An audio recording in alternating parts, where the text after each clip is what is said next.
એટલે તમે કેવી અમારે કરવાનું છે?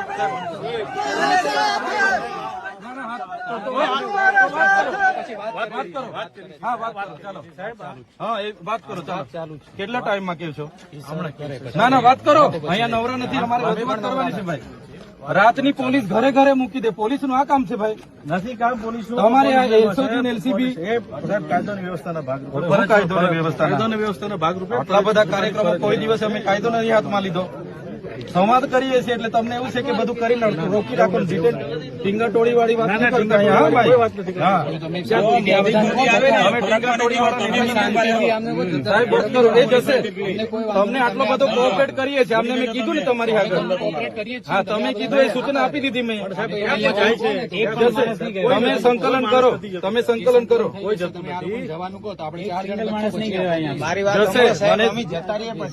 ચાલો આપણે ગાડીઓ મંગાવો. ચાલો ચાલો.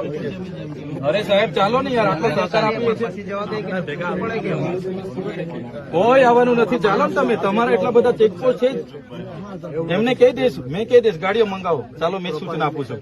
કોઈ નહીં આવે, મેં સૂચના આપું છું. ગાડીઓ બધી ઓલી સાઈડ રાખો ને, બધા મોકલી દો. ઓલી સાઈડ જતા ગાડીઓ આપણી. તમારી એક ગાડી આગળ રાખો, મારી વચ્ચે રાખો, તમારી પાછળ રાખો. ગાડીઓ તમને ભરોસો ના હોય તો ગાડીઓ મંગાવો. ઓ ભાઈ, ધીરે વાત કરું છું. બહુ ઉતાવળિયા નહીં થાવ તમે. હા, અમે ગુમાવેલું છે. હા, શાંતિથી. તમારે અહીંયા ચર્ચા કરે, આગળ આવીને વાત કરો.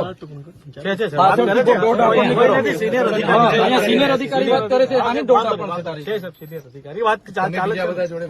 હા, તમે બીજા બધા હાથે વાત કરો. અહીંયા વચ્ચે આપસી નહીં નાખ્યા કરો. અહીંયા તમારી જમીન ગઈ હોય ને, તમારું ઘર તૂટતું તો તમને ભાન આવી જશે. અરે એ જ મુદ્દો છે. બીજા મુદ્દો જાય છે. તમે ઘરો તોડી નાખો એટલે અમારે હું ચલાવી લેવાનું છે. કોઈ નથી. એ જ મુદ્દો. તમારા ઘર તોડી નાખો ને અમે. ચાલો, તમારી પોલીસ આજે પેલા નકલી બોગસ દાખલા બનાવ્યા છે આવકના જાતિના કારે પકડવાની. તમારે પણ ટાઈમ નથી ને અમારા ઘરે રાતે તમે ફિલ્ડિંગ ભરો. બધું ચાલે છે. ત્યાં તો તમારું પાનો ચૂકો પડે છે.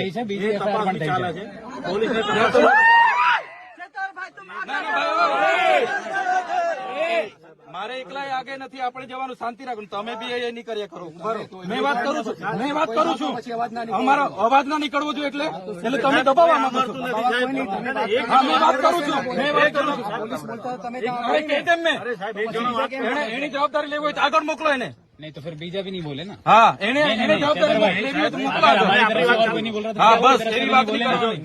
તમે છે ને, તમારા પર કેટલી મર્યાદા છે. તમારાથી નહીં થતું હોય હું વાત કરું. તમારાથી નહીં થતું હોય તો એસપી સાથે હું વાત કરું. લગાવો ફોન. મારો ફોન તો નહીં ઉઠાવે તમારો એસપી. તમે લગાવો. અરે લગાવો, એને ખબર છે શું થાય છે તે. તમે લગાવો. તમે લગાવીને વાત કરાવો ને. તમારી તો એટલી તો છે નથી. તમારાથી તો એક તમારા એ પાપડ નથી. આવેદન આપવું હોય તો આવેદન આપવાનું છે અમારે. તો પછી આ બધાને કોઈ જતા રહે. વાત કરો છો. તમારી પાસે તો ઓથોરિટી નથી તો પછી શું કરવા મારી હાથે ઝીક કરો છો? મોકલો ને તમારા સીઓ ને એસપી ને. એની હાથે વાત કરું મેં. છે નથી તમારા પર સત્તા તો. આ બીજી રિંગ મારું છું. હા, એસપી ને. એને ગંભીરતા હોવી જોઈએ ને. એનું લશ્કર અહીંયા છે તો ખાધા પીધા વગર. અરે પણ ખાધા પીધા વગર અહીંયા મારા ધારાસભ્ય અમે લશ્કર ઉભું છે. એવું નહીં સાહેબ, પાસે જિલ્લો છે. અરે ઘણા બધા એને ખબર હોવી જોઈએ. ઝૂંપડા તોડવા તારે રાતે તમને મોકલી આપે છે. એસપી સાહેબ, તારનો ફોન કરું છું યાર. સાહેબ તમે કેમ આવું કરો છો? અહીંયા આખો લશ્કર અહીંયા બધું તમારું ઉભું છે મને રોકીને. અરે પણ સાહેબ, આ લશ્કર 1 કલાકથી મેં વાત કરાવો એસપી સાહેબ સાથે. મને વાત કરાવો. અમારે હવે 4 જણે જઈને આવેદન આપવાનું છે. નથી જવા દેતા. અમારે શું કરવાનું? અમારા અધિકારો નથી સાહેબ. અમારા અધિકારો નથી આવેદન પત્ર આપવાનું. તમે કહો. તમે કીધું પરવાનગી માંગો. અમે પરવાનગી માંગી, નથી મળી. ચાલો અમે 4 જણાવવા માંગીએ છીએ. તેમાં પણ આ લોકો મને સહકાર નથી આપતા. એટલે અમારે શું? ના સાહેબ તમે આમની હાથે વાત કરો. આ ટીંગા ટોળી કરવાની વાત કરે છે, અટકાવવાની વાત કરે છે, નહીં જવા દેવાની. આવી રીતના થોડી અમારે બેસી જવાનું છે કે સાહેબ? હે સાહેબ, અમે એટલો બધો કોઓપરેટ અમને કરીએ છીએ. મેં એટલે સુધી કીધું. અમે 4 જ જણ ત્યાં સીઓ ને મળવા આવીએ છીએ. 4 આગેવાનો, 2 બહેનો છે. તો અમે આટલો બધો સહકાર આપતા હોય ને આવી ભાષામાં આ લોકો વાત કરે. અમારે શું કરવાનું સાહેબ? હા, મને વાત કરીને કહો સાહેબ.